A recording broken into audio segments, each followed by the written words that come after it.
함께 읽은 하나님의 말씀, 이제 요한복음 5장 1절부터 9절까지 말씀, 내가 낫고자 하느냐라는 제목으로 말씀을 나누게 될 텐데, 이 말씀을 중심으로 우리가 앞으로는 몇 주 정도 좀 살펴보려고 합니다.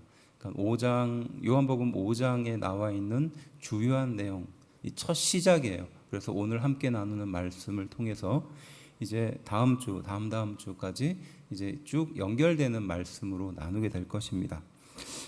함께 읽은 말씀 요한복음 5장에 등장하는 이 사건, 이 내용은요, 많이 익히들 알고 있는 내용입니다. 베데스다에 38년 된 병자가 낫게 되는 사건이죠. 그런데 이 사건이 독특한 점은 무엇이냐면요, 사복음서에 여기에만 등장합니다. 여기에만 등장해요. 물론 좀 겹쳐지는, 그러니까 평행본문이라고 말할 수 있는, 그러니까 여기 사건에도 있고 또 저쪽에도 비슷하게 등장하는 사건들이 있는데, 그 중에서 요한복음에서 독특하게 등장하는 내용들입니다. 그리고 5장 전체를 할애해요. 그러니까 우리가 기억하기론 어떤 중간중간에 단편적인 사건들이 있게 마련이잖아요. 그리고 그 사건에 대한 의미를 우리는 신앙으로 받아들입니다. 그런데 함께 읽은 말씀, 이제 오래된 병자를 치유하시는 이 내용으로 5장이 마무리되는 것이 아니라 이 내용은 서론이에요. 이 서론에 대한 이야기를 다루고 그 뒤에 그에 대한 부가적인 내용들이 더 많이 등장합니다. 그래서 5장을 보시면 우리가 함께 읽은 말씀 1절부터 9절까지 내용은 서론에 해당되고요, 마지막 마무리는 47절입니다. 그러니까 무려 47절이라는 그 긴 절에서 이 서론에 해당되는 38년 된 병자를 고치는 내용이 앞부분에 등장한다는 거예요. 그래서 오늘 이 앞부분 서론을 좀 이해하면서 하나님께서 우리에게 주시는 은혜가 무엇이고 또 말씀은 무엇인가 좀 찾아보려고 합니다. 38년 된 병자를 고치는 과정과 그 기적의 사건들은 많이 등장합니다. 어떻게 보면 사복음서에 익히 등장하는 그런 내용들이에요. 눈을 띄우는 사건, 또 오랫동안 혈루병을 앓았던 여인을 고치는 사건, 이런 사건들이 비일비재하게 등장합니다. 근데 그 많은 등장하는 사건들을 일일이 다 기억하지 않고 특별한 사건들을 위주로 묶여 있는데, 특별히 요한복음이 더 그렇다는 거예요. 그래서 이 내용, 특별히 38년 된 병자들의 이 병자를 고치는 내용을 통해서 하나님께서 우리에게 주시고자 하는 메시지가 있는데, 그 첫 번째 메시지는 무엇이냐? 양문과 베데스다 못에 관련된 이야기입니다. 양문과 베데스다 못에 관련된 이야기예요. 예루살렘 성전문에는 여러 문들이 존재했습니다. 그래서 공식적인 문은 10개라고 말하지만 지금 현대는 그 10개의 문이 8개로 줄었어요. 그렇지만 성경의 기록을 보면 굉장히 많은 문이 존재했다고 나옵니다. 우리가 많이 들어봤듯이 미문이라든지 모퉁이 문이라든지 이런 문들, 작은 문들이 있었어요. 이제 그런 문들을 제외하고 큰 문은 10개 정도가 있었습니다. 그런데 유대인들이 굉장히 중요하게 여기는 문이 있었는데, 그게 무엇이냐? 동문을 중요하게 여겼습니다. 동문.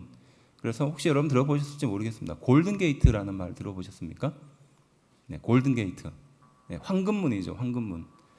우리가 여행 중에서 많이 들었던 샌프란시스코가 이제 황금문이라는 이름으로 불려져요. 그만큼 거기가 교역이 활발하고 그렇습니다.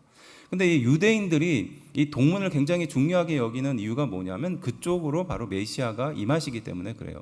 성전산이 바로 그쪽으로 연결되어 있습니다. 그래서 동문은 굉장히 중요한 문이었어요. 그런데 예수님께서 지금 말씀하시는 이 말씀의 배경은 바로 동문이 아니라 북쪽에 해당되는 양문입니다. 그러니까 양이 통과하는 문이에요. 양은 당시 제사를 지내는데 굉장히 중요한 제물이었습니다. 그 양들이 통과하는 문에 대한 이야기입니다. 거기서 일어나는 일이에요. 어떤 일이 있었습니까? 양들이 지나가는 문이었기 때문에 제사에 쓰일 양들을 선별하는 당연한 장소가 거기 있었겠죠. 그러니까 문 앞에서 양들이 성별된 양을 가지고 왔는지, 혹시 상처는 입지 않았는지 양을 가지고 왔던 사람이 한번 돌아보겠죠. 당연히 그랬을 겁니다. 그래서 이제 양문을 통과해가지고 그 제사장이 그 양이 제대로 된 양인지 아닌지 검사를 하게 되니까 양을 데리고 왔었던 주인은 그 양문 앞에서 이 양이 제대로 된 양처럼 보이기 위해서 씻기고 또 상처난 곳을 치유하면서 기다렸던 곳이에요. 그래서 바로 그 양의 상처를 씻기고 이런 것을 했던 곳이 바로 베데스다 못입니다. 그러니까 함께 읽은 본문이 등장하는 그 못이에요. 그래서 베데스다 못의 다른 이름은 양문이라고 말합니다. 양문. 제사에 사용한 거룩한 양이 치유될 것이라는 사람들의 일종의 믿음이 있었어요. 당연히 그렇지 않겠어요? 양을 거룩하게 구별하는 곳이고 거기에서 상처도 씻기고 오염과 더러운 것도 씻겼으니까 하나님께서 받으시는 그 제사의 제물을 하나님께서 거룩하게 하기 위해서 그 베데스다 못에 어떤 특별한 능력을 부어주셨을 것이라는 믿음이 있었던 거예요. 사람들 사이에서. 그렇겠죠. 그래서 그것이 바로 이 베데스다 못이 당시 사람들에게 주었던 이미지입니다. 그래서 베데스다라는 이 말은 다른 뜻으로 은혜의 집이다, 자비의 집이다 라는 뜻을 담고 있어요. 이해가 좀 되실 겁니다. 그래서 바로 거기에 은혜의 집, 자비의 집, 그리고 양의 오염된 것들을 씻기는 곳이었기 때문에 사람들은 거기에 혹시 치유의 능력도 있을 것이다 라고 믿게 된 거죠. 그래서 2절과 3절에 보시면 베데스다라 하는 못이 있는데 거기 행각 5이 있고 그 안에 많은 병자, 맹인, 다리 저는 사람, 혈기 마른 사람들이 누워서 물의 움직임을 기다렸다고 말하는 겁니다. 바로 그래서 그 베데스다 못에 어떤 신기한 능력이 있을 것이라는 믿음이 있었고요. 바로 거기에 자신의 몸을 담그기 위해서 사람들이 모였고 그 사람들은 몸이 아픈 사람이 모였다는 것이에요.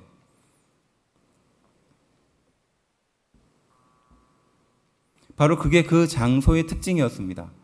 그런데 바로 그 장소에 대한 신화와 설화 같은 이야기가 있었는데 그게 무엇이냐? 4절 말씀이에요. 우리 함께 한 목소리로 좀 읽어보겠습니다. 4절이에요. 읽어봅시다. 시작.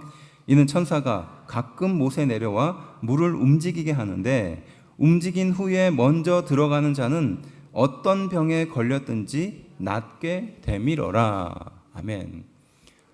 그러니까 신화 같은 이야기입니다. 그러니까 천사가 그 베데스다 못에 아무도 모르는 그 새벽에 잠깐 내려와서 지나가면 그 다음에 들어가는 첫 번째 사람이 무슨 병이든지 낫게 되는 당시 사람들의 신화 같은 이야기가 있었던 거예요.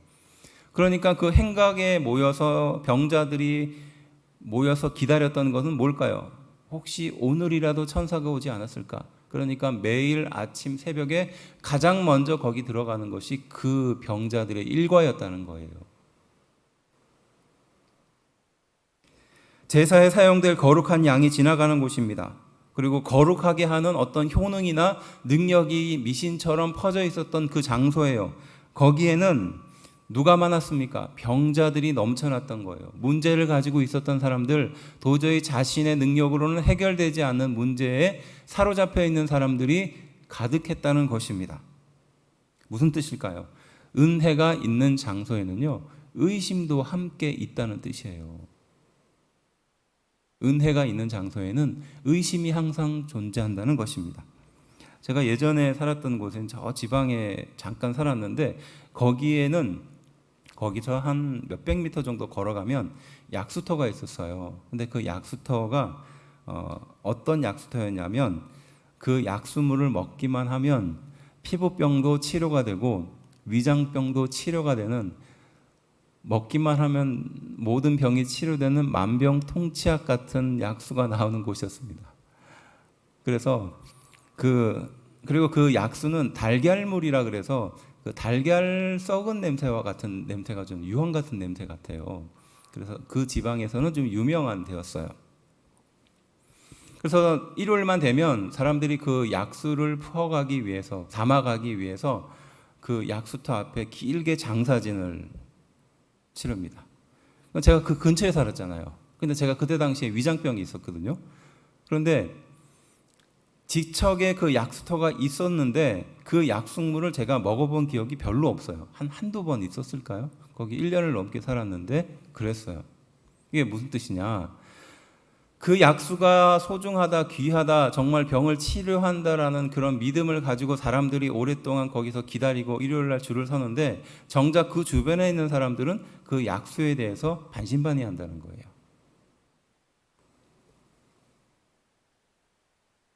이와 비슷하다는 겁니다. 은혜가 있는 곳에는 항상 시험이 많고 의심이 많다라는 것입니다. 원래 그렇다는 겁니다. 이게 어떤 특정한 문제가 아니라 항상 그렇다는 거예요. 그래서 보면 전도를 잘하는 교회에서는요, 전도를 통해서 교회가 성장하고 전도를 통해서 굳건히 선 교회는 이상하게 그 전도를 무시하는 분들이 있어요. 이상하게 있습니다. 그리고 설교를 잘하는 교회, 또 말씀을 잘 가르치는 교회가 있잖아요. 그러면 이상하게 그 성도들 중에서는 그 말씀에 대해서 좀 가볍게 여기는 성도들이 있어요. 참 이상하죠. 그러니까 항상 은혜가 있는 곳에는 이런 의심이 함께 공존한다는 거예요. 은혜의 장소에 의심이 함께하는 아이러니가 있다는 것입니다. 은혜의 장소인 베데스다에 병자들이 넘쳐나고 사람들의 미신이 넘쳐나는 것도 이와 비슷한 원리라는 것입니다. 그래서 우리는 이렇게 상황을 분별할 수 있어요. 거기에 진짜 은혜가 없던지 혹은 진짜 은혜가 있던지 둘 중에 하나예요. 중간에 어정쩡한 것은 없는 것 같습니다. 이것을 바꿔서 이해해보면 평안 없는 세상 속에서 평안을 만약 누린다면 그것은 제대로 된 평안이 아니라는 뜻이에요. 우리가 세상을 통해서 얻는 평안이 있잖아요. 근데 그 평안이 나를 통해서 나의 영혼을 온전히 채운 것 같은 그런 마음이 든다면 그건 진짜 평안이 아니라는 뜻입니다. 그렇죠? 그러니까 우리는 이 말씀에 대해서 조금 더 한 단계 더 깊이 이해할 필요가 있는 게 이 험한 세상을 살아가는 그런 마음을 가지고 있는 사람들도 있지만 솔직히 교회에서 이런 설교를 듣고 이런 힘든 생활을 하고 마음의 양심의 가책을 받고 죄가 아닌 것을 죄로 지적받는 것과 같은 느낌을 받으면서 신앙생활을 하는 것이 불편할 수도 있다는 거예요. 어떻게 보면 세상이 더 편한 거죠. 왜냐하면 세상은 나의 죄에 대해서 이렇게 더 구체적으로 지적하지 않으니까요. 그러니까 이게 은혜가 있는 곳에 의심이 항상 공존한다는 겁니다. 그렇다면 우리는 이 첫 번째 의미를 통해서 어떤 의미를 새겨야 할까요? 어떤 교훈을 새겨야 할까요? 곧 의심을 버리고 은혜를 붙들라라는 말씀이에요. 믿으십니까? 우리가 어떤 곳이든지 거기에서 은혜가 있다라는 사실을 우리는 기억해야 돼요. 심지어는 정말 메마른 땅과 광야와 같은 곳에서도 하나님은 역사하시고 거기에서 말씀하고 계시는 줄로 믿습니다. 그리고 나의 영혼을 향하여 교훈하고 성령님의 감동하심으로 끊임없이 나에게 교훈하고 계시는 줄로 믿습니다. 그런데 문제는 그것이 나에게 은혜가 안 된다는 거예요. 그리고 은혜가 안 되는 어떤 이유가 있고 어떤 상황이 있다는 겁니다. 왜 그럴까요? 앞서 말했듯이 은혜의 장소에는요 항상 의심이 같이 있으니까요. 근데 막 대단한 거 아닙니다. 정말 사소한 거예요. 어떻게 보면 그냥 지나칠 만한 일이에요. 나의 영혼에 심각한 영향을 미칠 만한 것이 아니라 어떻게 보면 정말 작은 거 한두 가지 때문에 의심이 생기는 겁니다. 물론 교회가 그런 작은 것까지도 세심하게 배려하고 준비해야 하겠지만 그 모든 것을 다 준비하기에는 정말 한계가 있어요. 한마디로 말하면 우리의 성도들이 이 세상을 살아가면서 의심을 버린다면, 욕심을 버린다면, 내 마음의 욕망을 내려놓는다면 거기에서부터 은혜가 시작되는 줄로 믿습니다. 이게 중요한 겁니다. 은혜의 장소에 수많은 병자들이 넘쳐나고 그들이 신화적인 믿음에 자신의 인생을 걸고 있는 것을 보면서 우리는 생각합니다. 어떻게 그들이 그럴 수밖에 없는가? 어떻게 그 작은 말도 안 되는 그 신화에 매달려서 일평생 매일 아침에 1등으로 그 물에 뛰어들기 위해서 노력하는 인생이 되는가? 참 바보 같은 행동이죠. 하지만 우리도 그렇다는 거예요. 우리도 이 험한 세상을 살아가지만 또 반대로 이 험한 세상에 평안 없는 세상 속에서 많은 것에 가짜 평안을 의지하고 있다는 것입니다. 우리가 의심을 버릴 때 거기서부터 은혜가 시작되는 줄로 믿습니다. 아무리 열악한 장소라도 아무리 힘들고 어려운 상황이라도 내가 그 자리에 무릎을 꿇으면 바로 그곳이 기도의 처소가 되는 줄로 믿습니다. 두 번째는 무엇이냐? 예수님이 하신 말씀이에요. 내가 낫고자 하느냐라는 말씀이에요. 내가 낫고자 하느냐. 우리 예수님께서는 바로 그 38년 된 병자를 바라보고 계세요. 5절에 그렇습니다. 38년 된, 그러니까 무려 병이 38년씩이나 지속된 병자를 지켜보고 있습니다. 우리가 긴 병의 효자는 없다 그러잖아요. 뭐 1년, 2년 병을 앓는 것도 아니고 10년, 20년, 아니 30년이라는 그 긴 기간 동안 무려 40년이죠. 40년 동안 긴 병 속에서 살고 있는 이 병자를 예수님이 바라보고 계시는 장면으로 시작되는 거예요. 그때 6절 예수님이 이렇게 말씀하십니다. 예수께서 그 누운 것을 보시고 병이 벌써 오랜 줄 아시고 이르시되 내가 낫고자 하느냐라고 묻는 거예요. 38년 된 병자가 더 이상 아무것도 자신의 능력으로는 해결할 수 없는 상태이라는 것을 예수님은 알고 계셨고요. 바로 그 38년 된 병자를 향하여 예수님께서 묻고 있는 첫 번째 질문, 내가 낫고자 하느냐라는 것이에요. 이 질문에 38년 동안 시달렸던 이 병자는 어떻게 대답하는 것이 상식적일까요? 당연히 그렇죠. 낫고 싶습니다. 낫게 해주세요. 라는 말을 해야 되겠죠. 그렇게 오랫동안 병을 앓았으니까 당연히 이 병을 치유할 예수님께서 네가 낫고 싶느냐라는 말에 네, 낫고 싶습니다 라고 대답을 해야 합니다. 그런데 이 병자는 그 대답을 하지 않아요. 왜 그럴까요? 병이 38년 동안 깊어졌기 때문이지 않을까요? 이유가 있습니다. 신화적인 이야기에 인생을 걸고 있었다는 것입니다. 다른 뜻으로 보면 헛된 희망에 인생의 중요한 것을 두고 있었다는 거예요. 그러니까 우리 인생 전체를 놓고 본다면 굉장히 중요하고 우리의 영혼을 살리고 우리의 영혼을 변화시킬 그것에 우리의 인생을 걸어야 하는데 헛된 희망에 자꾸 인생을 거는 거예요. 작은 가치, 작은 가능성에 인생의 모든 것이 달려있는 것처럼 생각하는 겁니다. 지금 38년 된 병자에게 있어서 헛된 희망은 무엇입니까? 누군가가 나를 저 못에 그 누구보다도 먼저 담궈줄 그것을 기대하는 거예요. 하루 이틀이죠. 어떻게 그렇게 나을 때까지 할 수 있겠어요? 언제 천사가 올지도 모르잖아요. 그러니까 매일 아침에 동이 트기 직전에 제일 먼저 내려가는 것이 그들의 일과였어요. 그리고 예수님을 병을 고칠 분으로 보지 못했기 때문입니다. 그러니까 눈이 닫혀있기 때문에 그렇죠. 보는 눈이 없었던 겁니다. 또 왜 그렇습니까? 다른 사람을 의식하느라 원망의 죄가 깊어진 상태였기 때문이라는 겁니다. 무슨 뜻입니까? 모든 사람이 다 경쟁자였던 거예요. 주변의 행각에 4개의 행각에 수많은 환자들이 넘쳐나고 그 환자들이 매일 아침에 경쟁적으로 제일 먼저 뛰어가기를 그렇게 기다리고 있는 상황에 이 38년 된 병자는 그 사람들을 보면서 어떤 생각을 했을까요?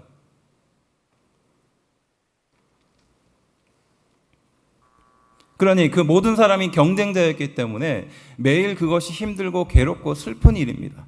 자기의 몸을 직접 움직여서 뛰어가지 못하는 그런 자신의 상태, 그러니까 38년째 누워있는 상태잖아요. 누군가 자기 자신을 들쳐업고 거기까지 내려가지 않으면 안 되는 거예요.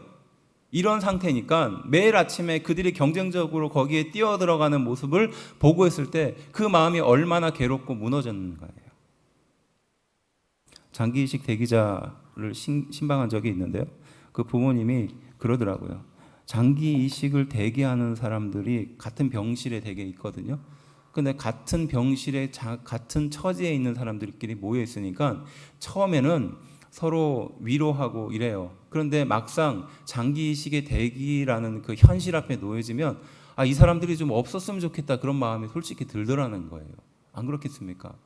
내 자녀를 살리기 위해서 아니면 내 남편, 내 아내를 살리기 위해서 지금 장기 이식이란 유일한 하나를 기다리고 있는데 지금 내 눈앞에 그와 비슷한 처지에 있는 사람들이 같이 있으니까 처음엔 위로가 되더라도 나중에 장기 이식 순서가 나왔다라면 괜히 마음이 들썩거리고 그 사람들이 없어졌으면 좋겠다라는 그런 마음이 들더라는 거예요.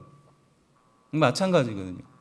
우리가 세상을 살아가면서 주변에 있는 사람들에게 때로는 우리에게 위로가 되기도 하지만 그 사람들을 통해서 이런 마음이 들 때가 있죠. 지금 38년 된 병자가 바로 그러한 상태라는 겁니다. 그리고 또 이는 근본적인 죄에 대한 이해가 없었죠. 그래서 병만 낫게 되면 모든 것을 할 수 있을 것이다라고 잘못 알고 있었던 겁니다. 바로 그러한 38년 된 병자를 바라보는 예수님께서는 우리의 인생의 죄를 대신 해결해 주기 위해서 양으로 오신 거예요. 그래서 바로 그 양문이라는 곳을 지나가신 것이고요. 또 38년 된 병자처럼 완전히 불가능한 상태를 해결하기 위해서 이 세상에 오셨다라는 것을 우리에게 보여주고 있는 줄로 믿습니다. 우리는 당장의 문제 앞에 매달려 있지만 우리 예수님께서는 그 문제의 뒤에 숨겨져 있는 더 큰 문제를 해결하기 위해서 이 세상에 오셨다라는 말씀입니다. 믿으십니까? 그래서 인생의 모든 문제는 어디에서 시작되는가라는 질문이에요. 인생의 모든 문제의 열쇠는 어디에 있는가라는 질문이기도 하다라는 겁니다. 우리가 문제를 맞닥뜨리면 우리는 그 문제 때문에 굉장히 괴로워합니다. 슬퍼합니다. 비교하죠. 또 앞서 말했듯이 경쟁자들을 의식하는 것처럼 그런 마음을 갖게 돼요. 그렇지만 사실 그 문제는 그 문제로 끝이 나야 되는데 그 문제가 우리 인생 전체에게 지대한 영향을 미칠 때 큰 문제가 되지 않겠습니까? 결국 예수님이 그 38년 된 병자의 병뿐만이 아니라 그의 영혼을 구원해 주신다라는 말씀이라는 겁니다. 우리도 예수님을 내 모든 문제를 해결해 줄 분으로 믿고 고백하기를 주의 이름으로 축원합니다. 결국 이것은요, 내가 내 문제에 지나치게 집착하지 않아야 될 이유가 바로 여기에 있어요. 우리는 문제가 생기면 그 문제의 모든 것을 다 집중합니다. 마치 그것이 내 인생 전체를 지배하는 것처럼 잘못 알고 있죠. 하지만 사실은 그렇지 않습니다. 그리고 그 문제를 해결해 줄 분은 바로 예수님이라는 사실이에요. 우리가 이것을 믿음으로 의지하면 어떻게 할까요? 그 문제 뒤에 문제를 바라보게 되는 거예요. 그래서 우리는 하나님께 영광 돌려드릴 수 있는 그런 마음의 여유가 생기는 겁니다. 이것이 잘못되면 문제가 해결될 때까지 집착하는 겁니다. 그렇지만 이렇지 않는 인생은 해결해 줄 것을 믿고 이 문제를 해결해 줄 분은 내 능력이 아니라 내 실력이 아니라 예수님밖에 없다는 것을 인정하게 되는 거죠. 그러면 그 다음 단계로 나아갈 수 있는 거예요. 하나님, 재정의 위기에 빠져 있습니다. 돈 문제를 해결해 주십시오. 돈을 해결해 주시면 내가 더 열심히 신앙생활을 하겠습니다 라고 우리는 생각합니다. 하지만 이 말씀에 비춰보면 그렇지 않다는 거예요. 하나님, 지금 현재는 재정 위기이지만 하나님께서 이 모든 문제를 해결해 주실 것을 나는 믿습니다. 그렇죠? 그리고 내가 믿음이 흔들리지 않도록 하나님을 더욱더 신뢰하도록 지금 하나님께 영광 돌려드리도록 나를 붙들어 주십시오라는 기도가 나와야 하는 것이죠. 그렇지 않겠습니까? 근데 우리 대부분의 인생은 문제에 닥치면 그 문제가 마치 나의 영혼을 침식하는 것처럼, 나의 영혼을 완전히 빼앗는 것처럼, 나의 일상의 모든 순간이 다 불행으로 바뀌는 것처럼 그렇게 착각하죠. 그렇지 않겠습니까? 38년 된 병자가 그렇게 깊은 병으로 오랫동안 고민하고 또 질투를 느끼며 경쟁심을 느끼며 자신의 삶을 갉아먹어가고 있을 때 예수님께서 오셔서 내가 낫고자 하느냐라는 그 질문 속에는 너의 깊은 문제가 내 자신을 스스로 올가매고 있다라는 말씀이라는 거예요. 내가 진실로 낫고자 하는 것은 너가 오랫동안 붙들려 있는 그 병뿐만이 아니라 너 자신을 온전히 올가매고 있는 그것으로부터 자유롭기를 원하느냐라는 질문이 담겨 있다는 것입니다. 38년 된 병자의 눈에는 자신의 처해진 신세 한탄과 타인을 향한 원망이 가득했다는 것을 안 봐도 짐작할 수 있죠. 바로 그 사람에게 내가 낫고자 하느냐라는 말씀은 그 병뿐만이 아니라 그 병 뒤에 붙들려 있는 바로 그 죄에 대한 말씀입니다. 이것은 현대인에게 주는 강렬한 메시지가 있어요. 병을 만나서 오히려 하나님을 찬양하는 사람이 있습니다. 불행을 만나서 오히려 하나님을 더욱더 신실하게 의지하는 사람이 있어요. 분명히 있습니다. 그런데 병을 만나서 인생을 저주하고 자신의 환경을 저주하는 사람이 있어요. 불평하는 사람이 있습니다. 왜 남들은 저렇게 잘 살고 아무런 문제 없이 사는데 왜 나만 이러냐라는 그런 말을 하죠. 그 이전까지 38년 된 병자의 삶은 자신의 인생을 저주로 하고 타인과 비교하면서 원망의 삶을 살았습니다. 그렇지만 이제 예수님을 만나서 병뿐만이 아니라 근본적으로 죄를 짓지 않는 상태, 새로운 길을 안내받은 줄로 믿습니다. 결국 이 두 번째 말씀의 의미는 모든 문제를 해결하시는 주님을 의지하라라는 말씀입니다.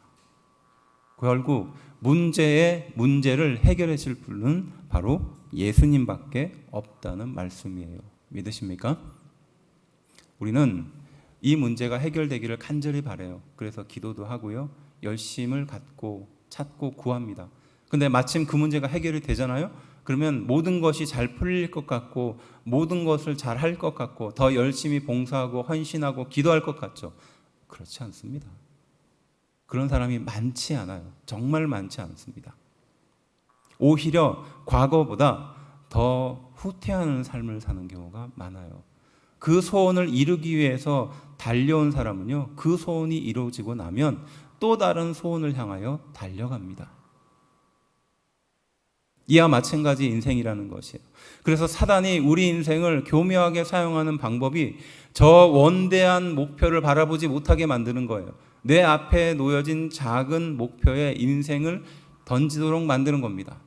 정말로 중요한 내 인생의 목표를 향하여 뛰어가게 만드는 것이 아니라 의미 없고 아무런 힘도 안 되는 그 작은 목표에 인생을 던지게 만드는 것이에요. 결국 내 모든 문제를 해결해 주실 분은 예수님밖에 없다는 사실을 고백하고 하나님께 영광 돌려드릴 때 바로 거기에서부터 능력이 시작되는 줄로 믿습니다. 세 번째는요, 일어나 내 자리를 들고 걸어가라 라는 말씀이에요. 일어나 내 자리를 들고 걸어가라. 예수님께서 병자를 낫게 한 말씀이죠. 8절입니다. 예수께서 이르시되 내 자리를 들고 걸어가라 하시니, 저는 이 구절을 읽으면서 왜 예수님께서 이 38년 된 병자를 낫게 하면서 병이 떠나라 라고 말씀하지 않으시고 왜 일어나서 내 자리를 들고 걸어가라 라고 말씀하셨을까요? 이것은 다른 의미가 있다는 뜻입니다. 이 병나음보다 더 깊은 의미가 있다는 뜻이에요. 자유의 선포입니다. 지금까지는 내가 타인이 아니면 안 되었지만 이제는 자유인이 되었다는 것입니다. 앞서 말했듯이 38년 동안 누워있던 병자는 자기가 자기의 몸을 마음대로 할 수 없는 상태잖아요. 그런데 지금 이제 병을 낫고 완전히 회복된 회복된 사람이 되었으니 이제 어떻게 할 수 있습니까? 자기가 누웠던 그 자리를 자기가 직접 들고 걸어갈 수 있는 그런 존재가 되었다는 것이에요. 그리고 조금 더 깊은 의미로 일어나 내 자리를 들고 걸어가라는 것은 뒤에 이어지는 말씀과 연결됩니다. 어쨌든 질병을 치유했을 뿐만이 아니라 예수님께서는 그에게 구원의 자유 또한 주셨다는 겁니다. 타인을 의지할 수밖에 없는 인생에서 스스로 자기의 자리를 들고 가는 인생으로 바꾸어 주셨다는 뜻이에요. 병이 깊으면요, 사람이 그 병의 영향을 받더라고요. 멀쩡하게 열심히 신앙생활하고 또 굉장히 긍정적이고 밝은 분이었는데 몇 년 동안 좀 병이 깊어서 치료를 좀 오랫동안 받았어요. 그런데 그 병을 치료받는 과정에 참 힘든 게 뭡니까? 약을 쓰고 자신이 이 병을 고치기 위해서 막 열심히 노력해서 병이 나아가는 것을 보면 희망이 생기고 즐거워요. 그런데 그게 병의 과정이 아니거든요. 치료의 과정이 아니지 않습니까? 때로는 바닥으로 떨어져요. 과거보다 훨씬 못한 상태로 떨어져요. 그러면 어떻습니까? 다시 일어나서 치료를 해야 돼요. 다시 그 과거의 치료의 과정을 밟아가야 되거든요. 그러니까 그게 힘든 겁니다. 이것이 반복되면 반복될수록 더 힘든 거예요.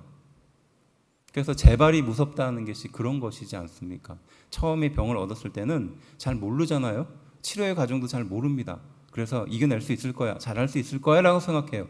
그런데 한번 그 치료를 받고 나서 어느 정도 호전이 되고 난 뒤에 재발을 딱 하면 그때부터 맥이 풀린다는 거예요. 왜냐? 앞으로의 그 모든 과정을 또 겪어야 되니까 그게 너무 힘든 거예요. 그와 같다는 겁니다. 그러니까 38년 된 병자는요, 병이 나아진다고 할지라도 그 자신이 병이 나은 것에 대한 감격도 솔직히 못 느꼈을 가능성이 높다는 거예요. 이게 진짜 나은 건지, 낫고 나서 어떻게 살아야 되는지도 몰랐다는 것이겠죠. 그런데 바로 그 예수님께서는 그 병자의 깊은 병을 보며 그 병을 통해서 그렇게 인생이 피곤하고 고단한 것을 알고 계시지 않았을까요? 그래서 일어나서 내 자리를 들고 걸어가라라고 말씀하신 것입니다. 질병을 치유할 뿐만 아니라 바로 구원의 자유를 주시는 그 능력을 우리는 이 말씀을 통해서 경험해야 되는 줄로 믿습니다. 근데 여기서 이제 이 뒤에 내용이 등장하는데 그 이후에 예수님께서는 바로 그 38년 된 병자와 다시 만나는 장면이 14절에 등장해요. 이게 이 내용입니다. 함께 좀 읽어봅시다. 시작. 그 후에 예수께서 성전에서 그 사람을 만나 이르시되 보라 내가 나았으니 더 심한 것이 생기지 않게 다시는 죄를 범하지 말라 하시니. 아멘. 이제 이 병인을 치유받은 이 사람이 그 뒤에 시간이 흘러서 예수님을 성전에서 다시 만나게 되었어요. 그때 예수님께서 하신 말씀이에요. 근데 이 말씀을 가만히 읽어보면 오해할 수 있는 그런 소지가 좀 있어요. 38년 된 병자가 자신의 죄 때문에 그렇게 병을 앓은 것인가? 그렇죠. 그렇게 우리에게 적용하면 내가 지금 병을 앓는다면 그건 내 죄 때문인가? 라고 생각할 수 있습니다. 그런 뜻이 아닙니다. 모든 질병이 죄 때문은 아닙니다.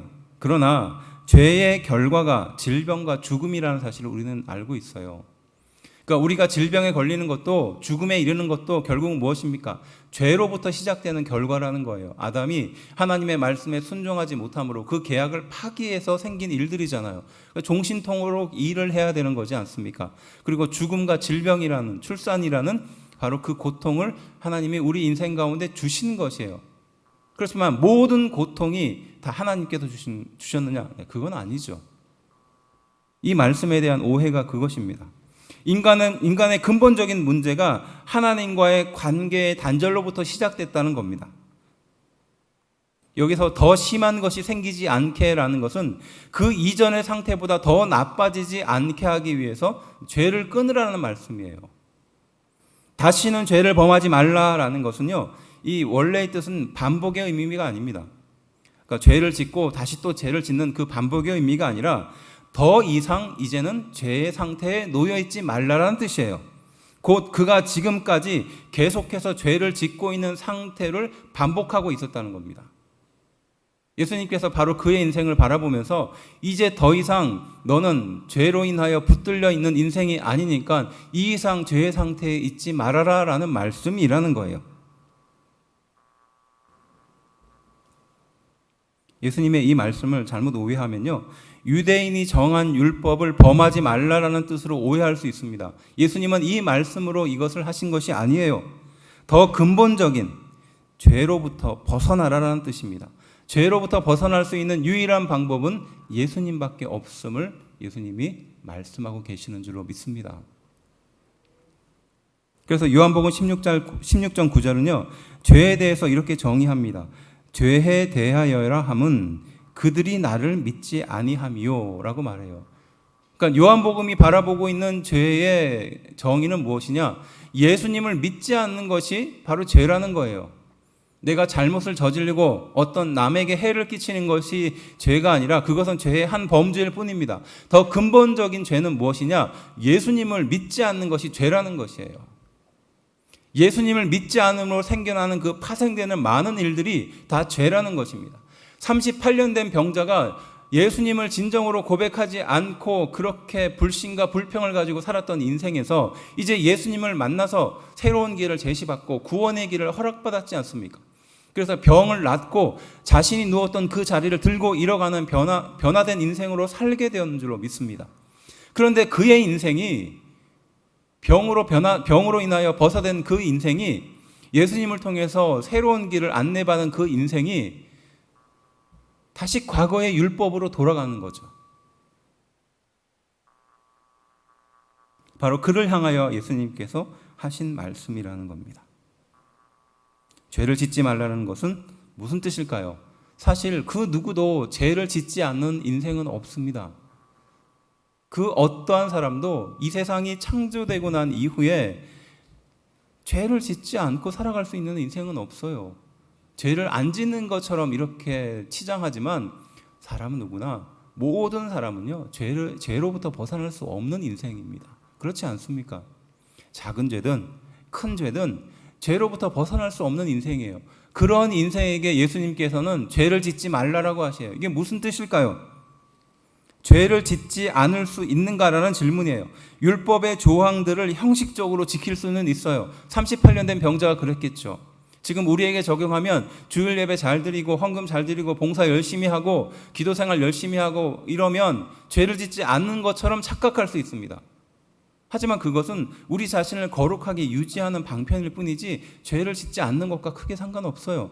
기도를 열심히 하고 교회 문 밖을 빠져나간과 동시에 죄를 지을 수 있는 것이 우리 인생입니다. 이것을 인정할 때 은혜가 시작되는 겁니다. 예수님을 통해서 우리의 죄의 굴레에서 영원히 벗어날 수 있는 인생으로 살라라는 뜻이에요. 믿으십니까? 결국 내가 죄를 짓지 않기 위해서 발버둥 치는 인생이 아니라 바로 예수님을 붙들므로 죄로부터 벗어나는 인생을 살게 된다는 것이죠. 그것은 한마디로 말하면 성화의 삶을 살라는 뜻입니다. 믿음의 진보를 가지라는 거예요. 신앙의 진보를 가지라는 겁니다. 그저 처음에 하나님을 믿고 예수님을 인격적으로 고백하는 그 초보의 수준에서 더욱더 믿음을 견고하게 세우고 자신의 믿음을 두텁게 만들어서 거룩하고 흠이 없는 성도로서 살아가는데 일평생 매진하라는 뜻이에요. 믿으십니까? 이것이 우리에게 필요하다라는 것입니다. 이게 성화의 삶이거든요. 그래서 이 내용에 대해서 주석은 이렇게 표현합니다. 제가 한번 읽어드릴게요. 다시는 죄를 범하지 말라는 말씀은 이 이상 더 범죄를 계속하지 말라는 뜻이다. 이것은 그 병자가 38년 된 병든 원인을 염두한 것이 아니라 그동안 38년 동안 계속하여 범죄하고 현재까지 그 은혜를 경험하고도 계속 범죄하던 것을 염두에 둔 것이다. 그러니까 곧 그리스도께 돌아오지 않는 죄악의 시간을 가리키는 거죠. 그래서 결국 예수님이 친히 38년 된 병자의 과거의 죄악을 다 용서하셨으니까 그가 고침을 받은 자로서 성화를 요구하고 있으며 하나님의 은혜를 받고도 성화를 힘쓰지 않는 자는 더 무서운 심판을 받게 된다는 것이다라는 거예요. 이 구절에 대한 해설이에요. 그러니까 우리가 하나님의 은혜를 받고 거룩하게 살기로 결정하고 그 초보의 은혜를 받았지만 세상이 변하는 은혜를 경험했지만 그것이 끝이 아니라는 겁니다. 그 상태로 돌아가는 것이 끝이 아니에요. 우리는 성화, 하나님의 거룩한 말씀으로 성령님의 음성을 들으며 끊임없이 나의 죄를 치고 나의 죄를 멀리하고 그렇게 매일매일 순종하며 걸어가는 길을 가야 한다는 거죠. 성화입니다. 그리고 예수님께서는 바로 우리에게 그것을 요구하고 있어요. 38년 된 병자에게도 똑같이 요구하고 있는 것입니다. 그래서 세 번째 의미가 바로 성화의 삶을 살라라는 뜻이에요. 그저 어린아이와 같이 세상 풍조에 떠밀리는 주변의 이야기에 금방 좌지우지되는 내 가벼운 귀에 그 몇 마디가 나의 인생을 그렇게 이리 갔다 저리 갔다 하게 만드는, 또 주변의 작은 몇 마디의 상처를 받아서 일평생 지울 수 없는 상처를 내 가슴에 깊이 새겨두는 그런 인생이 아니라 나의 인생을 향하여 끊임없이 말씀해 주시고 교훈하시고 바른 길로 이끌어 주시는 그 성령님의 음성을 듣는 데 집중하는 연습을 해야 되는 줄로 믿습니다. 좋은 말도요, 좋게 들으면 은혜가 돼요. 그런데 좋은 말도요, 잘못 들으면 거기서부터 은혜가 끊겨요. 그렇지 않겠습니까?